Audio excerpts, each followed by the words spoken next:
কি আমি বলে দিয়েছি, সুবিচার না হলে দল ছেড়ে দেব। দল যদি বিচার না করে এরকম দলের পরোয়া আমার নেই। আগামী বলে দিচ্ছে তো একবার কেন, আগামী 10 তারিখে কলকাতায় মিছিল বের করব। যদি থানার আইসির বিরুদ্ধে অ্যাকশন না হয়, আহমদ গুন্ডা বাহিনী যারা রেখেছে বড় বড় ডান্ডা পুলিশের সামনে গাড়িতে মারছে, আইসি দাঁড়িয়ে এত বড় 5 কেজি ওজনের ইট আমার কাঁধ ভেঙে দিল।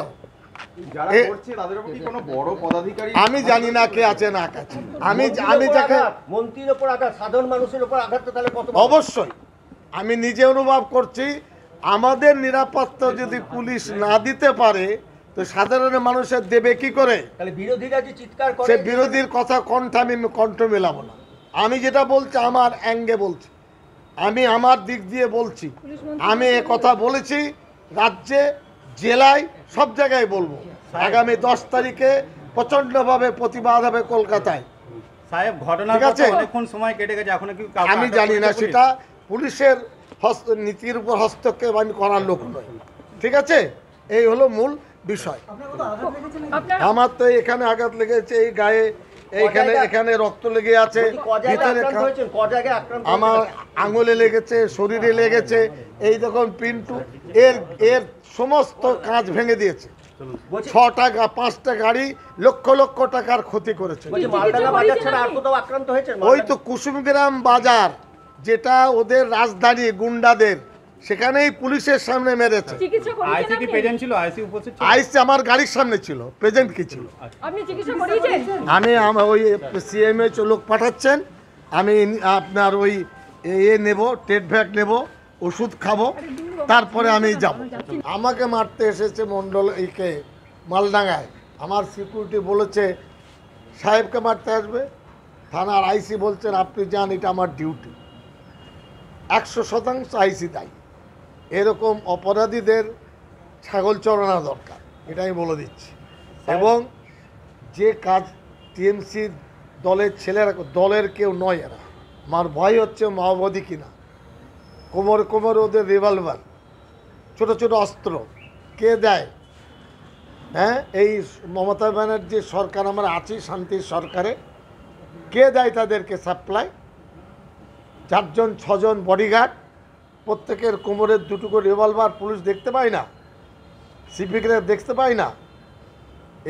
তারপরে 5টি গাড়ি ভেঙেছে, সেই 5টি গাড়ির নাম্বার হলো আমার গাড়ি, তো সরকারি গাড়ি 003202 AN, আমার ড্রাইভার শ্যামল পাল, তিনি আঘাত পেয়েছেন।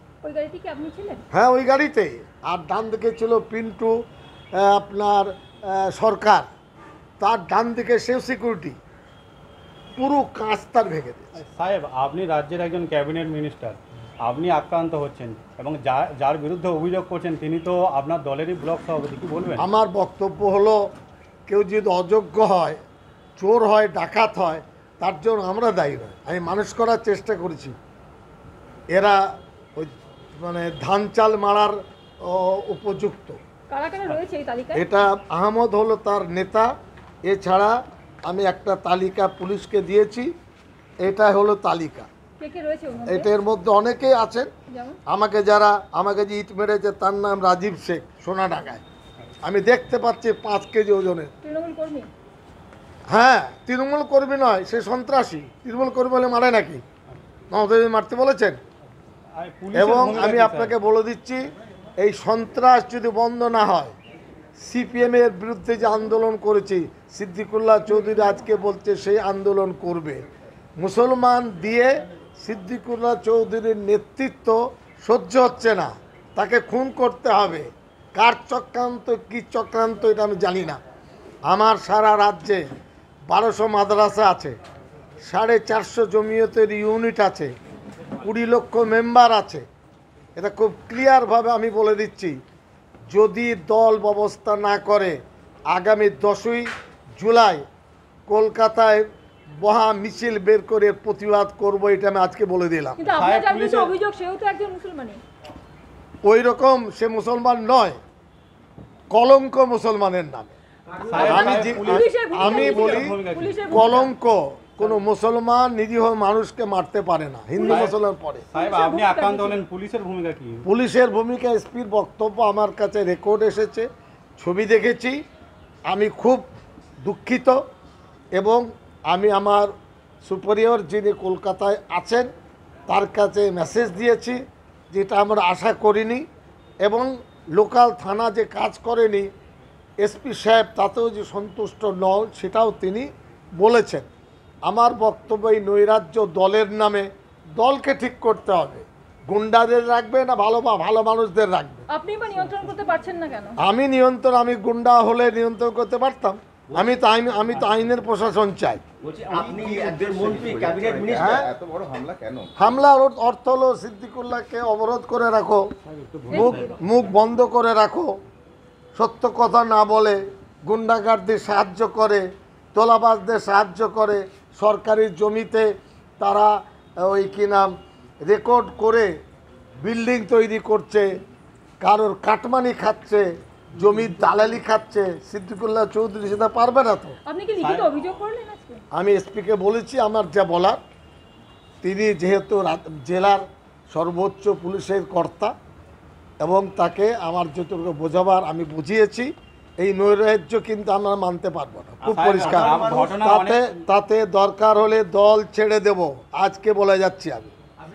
এই দলের পরোয়া নেই, নৈরাজ্যকে দমন করতে হবে, বলতে হবে ভালো মানুষের চাই।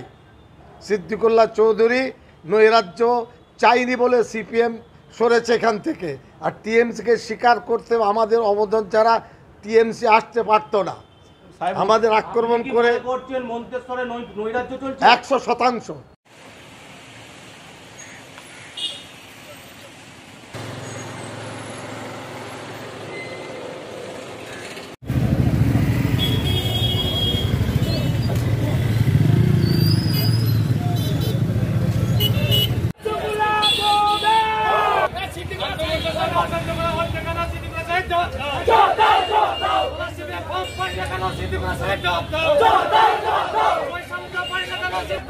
চৌধুরী সাহেব জবাব দাও, তোমায় দিতে হবে, তোমায় দিতে হবে।